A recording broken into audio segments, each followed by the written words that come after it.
बहुत पुराने जमाने की बात है। एक कुम्हार अपने घर में बैठकर अपना काम कर रहा था। तभी उसके घर के सामने से एक महात्मा और उनका एक शिष्य गुजर रहे थे। शाम काफी ज्यादा होने के कारण वे कुम्हार के घर में गए और कहा कि क्या आज रात के लिए हमारी यहाँ रहने की व्यवस्था हो सकती है। उसके बाद कुम्हार कहता है कि यह कोई पूछने की बात है, आप जैसे महात्माओं को शरण देने और सेवा करने का मौका तो बहुत ही किस्मत से ही मिलता है। उसके बाद कुम्हार ने महात्मा जी के ठहरने की पूरी अच्छी सी व्यवस्था की और उनकी अच्छे से मेहमान नवाजी की। महात्मा जी बहुत ज्यादा खुश हुए थे उसकी मेहमान नवाजी को देखकर।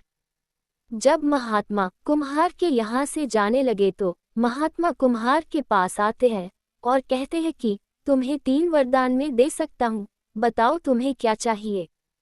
ये बात सुनकर कुम्हार काफी ज्यादा खुश हो जाता है और सोचता है कि मैं तो ऐसी चीजें मांग लूंगा जिसकी मुझे बहुत ज्यादा जरूरत होती है। उसने बहुत सोचा और फिर कहता है कि मुझे 100 वर्ष की आयु जीने के लिए चाहिए है। महात्मा कहते हैं कि ये लो हो गया, अब तुम 100 वर्ष तक जिंदा रहोगे। उसके बाद फिर महात्मा कहते हैं कि अब तुम अपनी अगली इच्छा बताओ, मैं जरूर उसे पूरा करूंगा।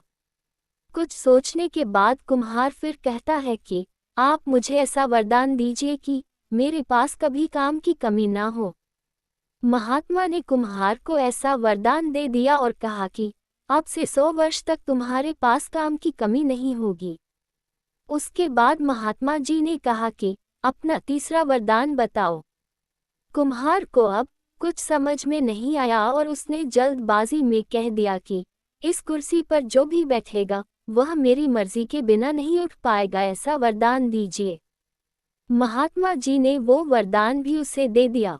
उन्होंने कहा कि आज के बाद जो भी इस पर बैठेगा वह तुम्हारी मर्जी के बगैर उठ नहीं पाएगा।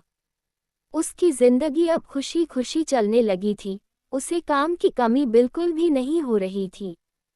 धीरे धीरे उसके सभी साथी मर गए थे और कुछ कुछ काफी बूढ़े हो गए थे, लेकिन कुम्हार को अभी तक कुछ भी नहीं हुआ था, क्योंकि कुम्हार को महात्मा जी ने 100 वर्ष जीने का वरदान जो दिया था। जैसे ही कुम्हार के 100 वर्ष पूरे हुए कि एक दिन यमराज आता है और कुम्हार से कहता है कि तुम्हारा वक्त पूरा हो चुका है, अब चलो मेरे साथ। उसके बाद कुम्हार अपनी होशियारी दिखाता है और यमराज से कहता है कि मुझे थोड़ा सा काम है, मैं अपने हथियारों को अलग अलग करके एक जगह रख दूं ताकि जो भी आएगा इसे अपने प्रयोग के लिए ले जाएगा। उसके बाद कुम्हार यमराज से कहता है कि आप इस कुर्सी पर बैठे, मैं 2 मिनट में अपना काम पूरा कर लेता हूँ, फिर मैं आपके साथ चलने के लिए तैयार हूँ।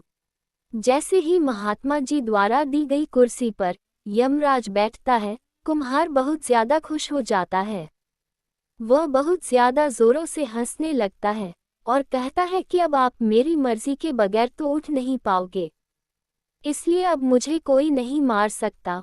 उसके बाद कुम्हार यमराज को छोड़कर वहां से चला जाता है और खुशी खुशी बाहर जाकर पार्टी करने के बारे में सोचता है।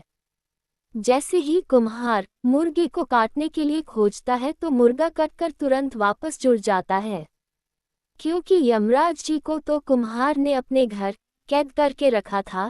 इस कारण से पूरी दुनिया में किसी की भी मृत्यु उस वक्त नहीं हो रही थी। फिर उसके बाद कुम्हार एक बकरी को लाया और सोचा कि चलो इस बकरे की मीट से आज हम पार्टी करेंगे। फिर उन्होंने जैसे ही बकरे को काटने की कोशिश की, बकरा नहीं मरता और वापस जुड़ जाता है। उसके बाद कुम्हार सोचता है कि इस दुनिया में तो किसी की मृत्यु हो अभी नामुमकिन है। कुम्हार को मरने की बिल्कुल भी इच्छा नहीं थी। उन्होंने सोचा कि चलो मैं दाल चावल और प्राकृतिक चीजें खाकर ही गुजारा कर लूंगा, लेकिन मैं अभी मरना नहीं चाहता। फिर उसने चावल दाल और प्राकृतिक चीजें खाना शुरू कर दिया था। यमराज जी को उस कुर्सी पर बैठे करीब करीब 1 साल बीत गया था। अब पूरी दुनिया में तबाही का मंजर था, क्योंकि किसी की भी मृत्यु न होने के कारण आसमान पूरी तरह से मच्छर मक्खियों से काला पड़ गया था। हर तरह के जानवर जैसे तितलियां, मधुमक्खियां और खेतों को खाने वाले जीव बहुत ज्यादा हो गए थे, जिस कारण से खेत खलियान की सभी फसलें एक ही दिन में नष्ट हो जाती थी। पूरी पृथ्वी पर बहुत ज्यादा सांप पैदा हो गए, क्योंकि किसी भी जीव की मृत्यु नहीं हो रही थी। अब तो पूरी दुनिया के लोगों का जीवन और जीना मुश्किल हो गया था। फिर उसके बाद कुम्हार को अपने पर पछतावा होता है और वो कहता है कि मैंने बेकार में यमराज को उस कुर्सी पर बैठा दिया, जिससे पूरी दुनिया तहस नहस हो गई है। फिर उसके बाद कुम्हार सोचता है कि क्यों ना मौत का मजा चख के पूरी दुनिया को नष्ट होने से बचा लिया जाए। इसके बाद कुम्हार अपने घर में गया और यमराज को वहां से आजाद कर दिया। यमराज ने आजाद होते ही कुम्हार को पकड़ा और ऊपर लेकर चला गया। उसके बाद धीरे धीरे पूरी दुनिया में सभी की मृत्यु होने लगी थी और फिर दुनिया सामान्य हो गई। इस कहानी से हमें सीख मिलती है कि किसी को भी कुदरत की चीज़ों में और उनके काम करने के तरीकों में रुकावट नहीं बनना चाहिए।